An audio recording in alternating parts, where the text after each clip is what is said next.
Hello students, I hope आप सब बढ़िया होंगे और डिजिटली काफी नॉलेज गेन कर रहे होंगे। आज हम स्टार्ट करने जा रहे हैं एक्सरसाइज 7.1 का क्वेश्चन नंबर 5। क्वेश्चन नंबर 4 तक हम ऑलरेडी अपनी कंप्लीट वीडियोस बना चुके हैं और इस चैप्टर की थ्योरी भी हम अपनी पुरानी वीडियोस में कर चुके हैं। एंड आई होप आपने काफी इंजॉय भी करी होंगी और अच्छे से कंसेप्ट भी समझा होगा। चलिए जी, बिना टाइम वेस्ट के स्टार्ट करते हैं क्वेश्चन नंबर 5। देखिए इसमें क्या क्या गिवन है हमारे पास। सबसे पहले हम अपना डायग्राम बना लेते हैं। डायग्राम हमारे पास कुछ इस तरीके का गिवन है। एक लाइन है दैट इज एल, इन्होंने नेम किया हुआ इसे, and this is a point A and also this. ठीक है, now we have a point B like this. यहां से एक परपेंडिकुलर ड्रॉ है, यहां पर इन्होंने पी पॉइंट गिवन है और यहां से जो परपेंडिकुलर ड्रॉ है दिस पॉइंट इज क्यू। अब देखिए जरा फटाफट, सबसे पहला स्टेप क्या होता है। अब तो आप लोगों को स्टेप्स बिल्कुल अच्छे से समझ में आ गए होंगे। सबसे पहले हम लिखते हैं कि गिवन क्या है। ठीक है, हमारे पास गिवन है लाइन एल इज बाइसेक्टर। क्या है हमारे पास? बाइसेक्टर है किसका?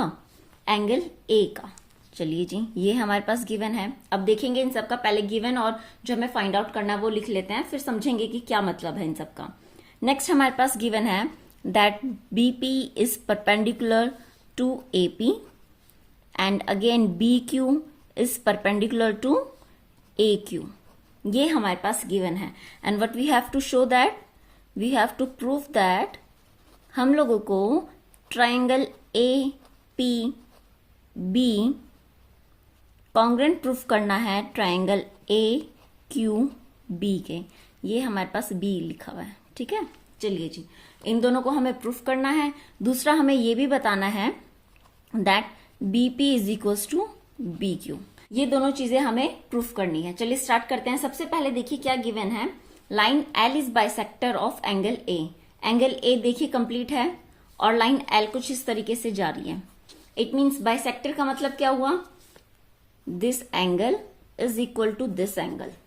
ठीक है, क्योंकि जो हमारी लाइन एल है ये एंगल ए को बाइसेक्ट कर रही है, मतलब टू इक्वल एंगल्स में डिवाइड कर रही है।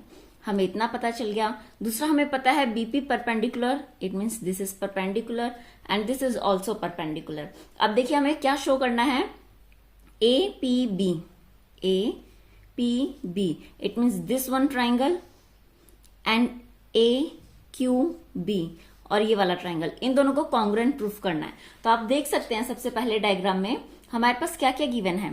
देखिए एक तो 90 डिग्री एंगल हो गया, दूसरा भी हमें पता चला कि ये एंगल इस एंगल के इक्वल है। ठीक है, ये 90 है और ऊपर वाले में ये वाला 90 है। फिर हमारे पास this angle is equal to this angle. अब देखिए जरा, क्या ए बी आपको यहाँ पे कॉमन नहीं दिखाई दे रही है? तो हमारे पास एंगल साइड से दोनों ट्राइंगल कॉन्ग्रुएंट हो गए। अब सबसे बड़ी बात आती है कि इसे लिखा किस तरीके से जाए। ठीक है, क्योंकि लिखने में ही मार्क्स कट जाते हैं या वही चीज हम नहीं लिख पाते हैं।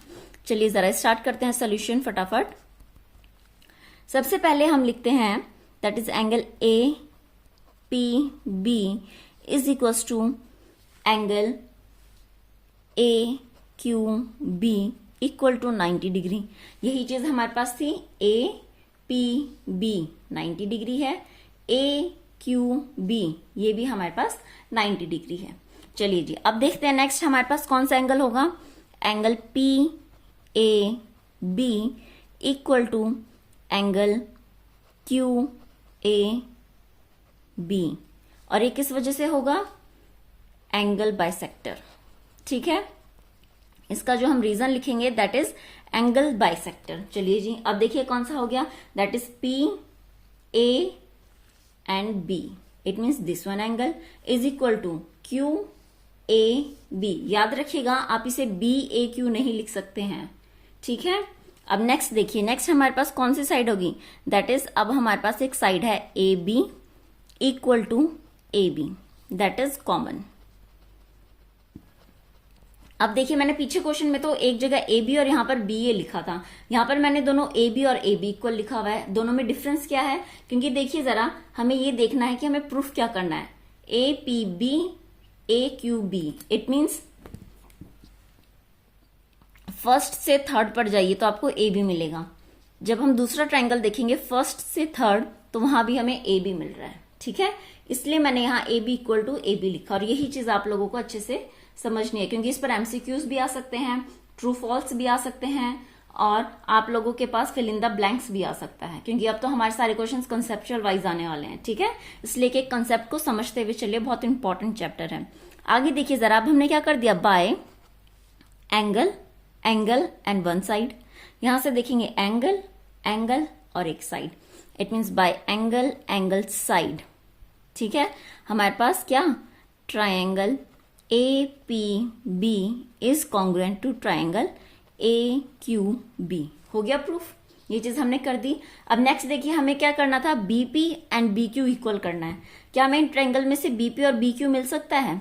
यहाँ देखिए थर्ड से सेकंड पर गए तो हमें बीपी मिल रहा है, तो दूसरे में भी थर्ड से सेकंड पर जाएंगे, दैट इज बी क्यू, ठीक है। इसका मतलब जो ये हमारे पास साइड है ये इन्हीं दोनों ट्रायंगल की है, तो BP equal to B Q, किसकी वजह से, by CP CT, that is corresponding parts of congruent triangle, ठीक है। ये चीज आई आपको समझ में? इसका मतलब क्या हुआ, देखिए जरा, अगर कोई भी दो ट्रायंगल कॉन्ग्रुएंट है तो उसकी सारी की सारी साइड्स और सारे के सारे एंगल्स इक्वल होते हैं बाय सीपीसीटी की वजह से। आई होप आपको समझ में आया होगा। अगर समझ में आया है तो वीडियो को लाइक शेयर जरूर कीजिए और चैनल को सब्सक्राइब कर सकते हैं, और अगर आप बेल आइकन भी दबाएंगे तो आपको नोटिफिकेशन नेक्स्ट वीडियो की मिल जाया करेगी। चलिए जी अब नेक्स्ट क्वेश्चन स्टार्ट करते हैं। चलिए जी अब स्टार्ट करते हैं, दैट इज क्वेश्चन नंबर 6, ठीक है। इसमें हमारे पास सबसे पहले क्या गिवन है वो लिख लेते हैं। गिवन है हमारे पास that A C equal to A E, अभी डायग्राम भी ड्रॉ करेंगे इसका, that is A C equal to A E, ठीक है। ये हमारे पास गिवन है। Then we have A B equal to A D, ये दो चीजें हमारे पास गिवन है, और एक ये दोनों तो साइड हो गई, ठीक है। Third one is angle, that is angle B A and D equal to angle E A C, ये हमारे पास तीनों चीजें गिवन है। And what we have to show that क्या प्रूफ करना है हमें कि बी सी इक्वल होगा किसके, डी ई के, ठीक है जी। अब इसका डायग्राम देखते हैं। डायग्राम थोड़ा सा कंफ्यूजिंग है बट हम बना लेंगे। सबसे पहले देखिए हमारे पास एक ट्रायंगल बनाएंगे, that is A B D. Diagram किस तरीके से बनेगा ध्यान से देखिएगा, दैट इज ए, कुछ इस तरीके का हमने डायग्राम बनाया सबसे पहले, ठीक है। This one is A B D, ठीक है। ए पॉइंट से एक और पॉइंट है जो जैसे हम बी डी को एक्सटेंड करेंगे कहां तक, सी पॉइंट तक, तो यहां ए से एक लाइन जा रही है, दैट इज ए सी, ठीक है। साथ के साथ डायग्राम बनाइए फिर आपको इजी लगेगा। नेक्स्ट देखिए एक पॉइंट है हमारे पास ई, ठीक है, जो इस तरीके से गया हुआ है, दैट इज पॉइंट ई, और यहां से ये सी पॉइंट से भी लाइन इसको टच करेगी एंड डी पॉइंट से भी से टच करेगी, ठीक है। आई थिंक ये थोड़ी टेढ़ी मेढ़ी हो गई है बट आप लोग समझ जाइएगा, एक स्ट्रेट लाइन है, ठीक है जी। अब देखिए हमारे पास क्या क्या गिवन है क्वेश्चन में। सबसे पहले गिवन है that A C equal to A E. अब देख सकते हैं ए सी कहां पर है, दिस वन, ये देखिए अपने डायग्राम में A C, it means this side किसके इक्वल है, ए ई के, and A is where it is. Then A B कहां पर है, ये वाली साइड, ठीक है। ये वाली साइड किसके इक्वल है, ए डी के, और ए डी ये रही, ठीक है जी। अब आगे देखिए एंगल बी ए डी कहां बनेगा, B A D, it means this angle, सिर्फ इस एंगल की बात कर रहे हैं, ये पूरा बी ए सी की बात नहीं कर रहे हैं, याद रखिएगा। किसके इक्वल है, ई ए सी के, देखते हैं यहां से E A and C, it means this angle के। ये हमारे पास गिवन है कि ये वाला जो एंगल है ये इस एंगल के इक्वल है, ये दोनों साइड से इक्वल है और ये दोनों साइड से इक्वल है। हमें प्रूफ क्या करना है बता सकते हैं, that is B C equal to D E. देखिए जरा हमें कंप्लीट बी सी और डी ई को इक्वल प्रूफ करना है। अब कैसे करेंगे, पता है हमें ट्राइंगल है, ट्राइंगल फॉर्म्ड हो रहे हैं, ट्राइंगल को कॉन्ग्रुएंट प्रूफ करना पड़ेगा। अब ये कैसे पता चलेगा कौन कौन से ट्राइंगल लेने पड़ेंगे, तो देखिए जरा बीसी और डीई, अगर हम बीसी साइड देखें तो इस बीसी साइड की वजह से कंप्लीट एंगल कौन सा बन रहा है, देखिए बीसी एक साइड हो गई, दूसरी साइड ए बी हो जाएगी और तीसरी साइड ए सी हो जाएगी। It means A B C एक ट्रायंगल बनेगा। ठीक है, ध्यान रखिएगा, एक ट्रायंगल आप लोगों का ए बी सी बनेगा। इस तरीके से देखना होता है हमें, बिल्कुल डायग्राम को भी और कंसेप्ट को समझना पड़ेगा। ठीक है, कि कौन से ट्रायंगल को हमें प्रूफ करना चाहिए, कॉन्ग्रुएंट प्रूफ करना चाहिए। दूसरा देखिए डीई चाहिए हमें। अब यहाँ डी है, ये है डी और दिस वन इज ई। अब डीई की हेल्प से कौन सा ट्रायंगल फॉर्म हो रहा है बता सकते हैं, देख पा रहे होंगे आप लोग डायग्राम में। डीई की हेल्प से यहाँ देखिए ए डी ई। ठीक है, तो दूसरा ट्रायंगल कौन सा लेंगे, ए डी ई। अब ये मैंने सिर्फ नॉर्मली ऐसे लिखा है, जरूरी नहीं है कि ये वाली साइड इसके और ये वाली साइड इसके इक्वल होगी। ये मैंने बस आपको बताया कि हमें कौन से दो ट्रायंगल लेने हैं। ठीक है, अब देखिए जरा, सबसे पहले हम यही चीज लिखते हैं, सोल्यूशन। अब मुझे बताइए, अगर हमें ए बी सी ट्रायंगल लेना है, ये सारी चीजें रफ में चल रही हैं आपकी। ठीक है, एक ए बी सी ट्रायंगल होगा और एक ए डी ई ट्रायंगल। हो सकता है ये इसी तरीके से नाम भी लिखा जाए, हो सकता है नाम चेंज भी हो जाए, बट हमें एटलीस्ट ट्रायंगल का पता चल गया। अब देखिए ए बी सी ट्रायंगल में और ए डी ई ट्रायंगल में हमें कुछ पता है, बिल्कुल। हमें क्या गिवन है, that is A C equal to A E, that is given. ठीक है, ध्यान रखिएगा, ए सी ए ई के इक्वल है और ये हमारे पास गिवन है। ए बी सी ट्रायंगल देख रहे हैं आप लोग, ए बी सी। देखिए मैं इसे अलग अलग बना देती हूं। एक ये ट्रायंगल है हमारे पास,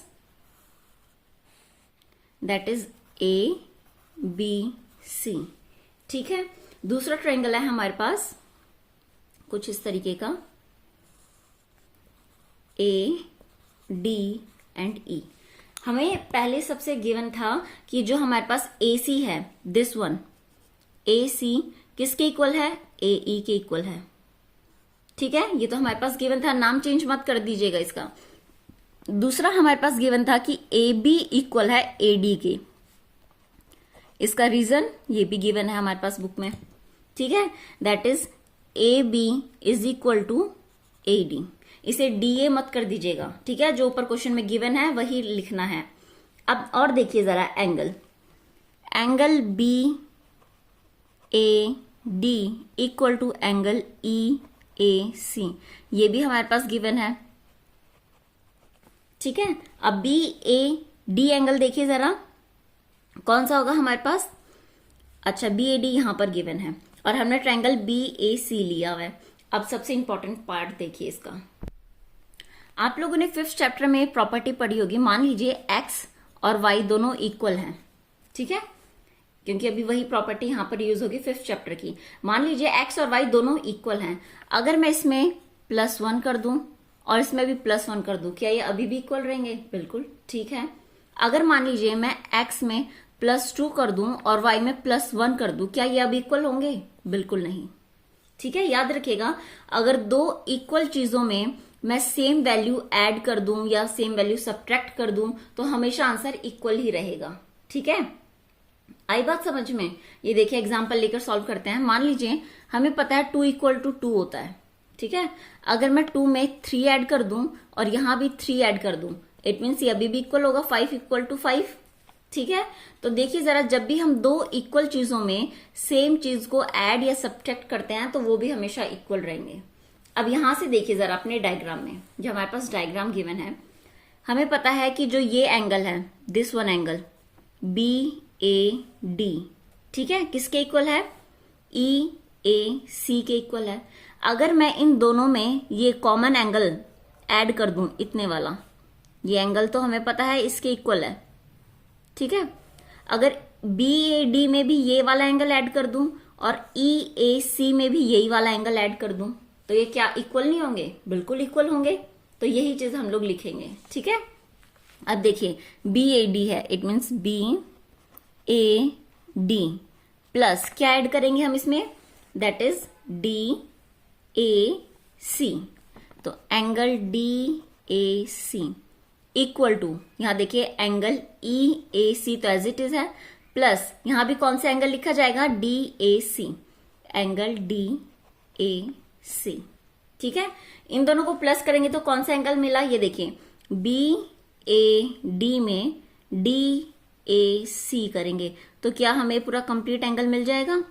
इट मीन्स कौन सा, BAC, ये वाला एंगल मिल जाएगा। तो ध्यान रखेंगे हम एंगल BAC इक्वल टू, अब ध्यान से देखिए जैसे ये EAC था, इसमें मैंने CAD ऐड कर दिया, इसका मतलब ये पूरा कंप्लीट एंगल मिला। अगर हम इस डायग्राम में देखें तो हमें ये एंगल मिल जाएगा। ठीक है जी, अब इसका नाम क्या होगा, यहां पर था BAC, यहां पर कितना हो जाएगा EAD। ठीक है, ये हमने प्रूफ कर दिया। अब देखिए जरा, हमारे पास दो साइड्स गिवन है, ये देखिए ध्यान से, दो साइड्स हैं, उनके बीच में एंगल इक्वल है, दो साइड्स इक्वल है और उनके बीच का एंगल इक्वल है। तो बाय विच प्रॉपर्टी, बाय, यहां लिखेंगे हम लोग। आई होप आपको ये समझ में आया होगा। समझ में आया है तो लाइक शेयर जरूर कीजिए, साइड एंगल साइड, और नहीं आया तो एक बार फिर से वीडियो को थोड़ी सी रिवाइंड कीजिए। आप एक दो बार देखेंगे समझेंगे तो आपको इजीली समझ में आ जाएगा, बट पुराना भूलना नहीं है, क्योंकि देख रहे हैं आप लोग पुराना भी यहाँ पर यूज हो रहा है। अब देखिए बाय साइड एंगल साइड, ठीक है, कौन कौन से दो ट्राइंगल हुए, दैट इज ट्राइंगल ABC, किसके कॉन्ग्रुएंट होगा, ट्राइंगल। अब देखिए दूसरी ट्राइंगल का नाम कैसे लिखेंगे, सबसे पहले क्या लाए हम लोग, A to B, तो यहां से देखिए A to B का मिल रहा है, मैं ये रहा, A से B जाने पर दूसरे ट्राइंगल का A से D आना चाहिए, तो ठीक है AD। अब लास्ट कौन सी बची है, दैट इज E। अब आप देखेंगे मैच करके तो देखिए AC AE के इक्वल आना चाहिए ट्राइंगल से, तो फर्स्ट से थर्ड पर गए AC मिलेगा, इस वाले में फर्स्ट से थर्ड पर जाएंगे तो AE मिलेगा। इट मीन्स हमने जो ट्राइंगल का नाम लिखा है वो बिल्कुल ठीक लिखा हुआ है। ठीक है, तो इसका मतलब क्या हुआ, दोनों ट्राइंगल हमारे कॉन्ग्रुएंट प्रूफ हो गए। अब कॉन्ग्रुएंट प्रूफ हुए तो क्या हो जाएगा, क्या अब इसमें से देखिए BC सेकंड से थर्ड पर जाइए इक्वल टू, इसमें भी सेकंड से थर्ड पर कितना आएगा, दैट इज DE, दोनों इक्वल नहीं हो गए। ठीक है, by which property, that is by CPCT, corresponding parts of congruent triangle. ठीक है, अगर दो ट्राइंगल कॉन्ग्रुएंट है तो उनकी तीनों साइड्स, तीनों वर्टेक्स और तीनों एंगल सब इक्वल होते हैं बाय CPCT की हेल्प से। आई होप ये आपको समझ में आया होगा। थोड़ा लेंथी और कंफ्यूजन लग रहा है तो थोड़ा एक बार फिर से आप देखिए जरा रिवाइंड करके। ठीक है, आई होप यहां तक आपको अच्छे से समझ में आया होगा। समझ में आया है तो लाइक शेयर करना मत भूलिएगा। Thank you.